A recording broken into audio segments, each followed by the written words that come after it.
Në Vlorë është kthyer në një ëndër e pamundur në shumë raste të bëhet realitet që sot të blesh një shtëpi. Çmimet e larta të apartamenteve në stratosferë janë kthyer në shqetësim në një dhimbje koke për çdo qytetar.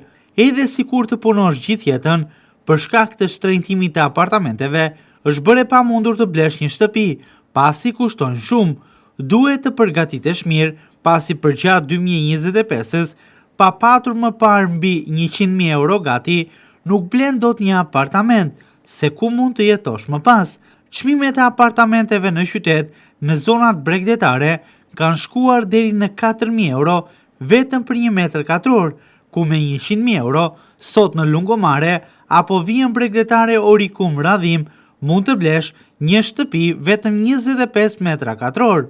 E pamjaftueshme për të jetuar një person i vetëm dhe jo më pas e gjithë familja. Një banesë 1+1 me këto çmime stratosferë shkon sot në rreth 200.000 euro, por edhe më tepër.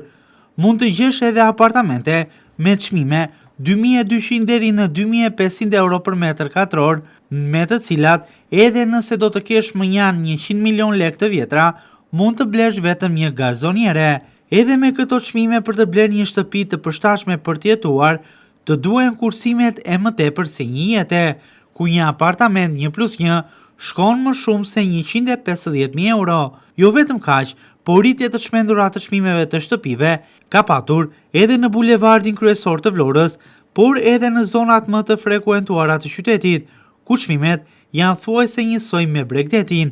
1.500 deri në 2.000 euro metri katror ka shkuar sot edhe në brendësi të blloqeve të banimit, ndërsa pa 1.500 euro metri katror nuk mund të gjesh më shtëpi askund, as në periferin më të largët të Vlorës. Madje me çmime tepër të larta, shiten edhe apartamentet që janë ndërtuar përgjatë sistemit komunist në vend dhe ato të cilat janë parafabrikat, tepër të vjetra, të pa izoluara, që nuk ofrojnë kushtet e përshtatshme për jetesë. Në brendësi të blloqeve të banimit, me 100 milion lek të vjetra, mund të blesh vetëm një shtëpi 50 metra katror, të përshtatshme për maksimumi 2 persona, pasi hapësira, duke eliminuar metrat e përbashkët, ulet edhe më tepër, ndërsa në periferi më të largët, me 100 milion lek, mund të blesh vetëm një apartament 1+1.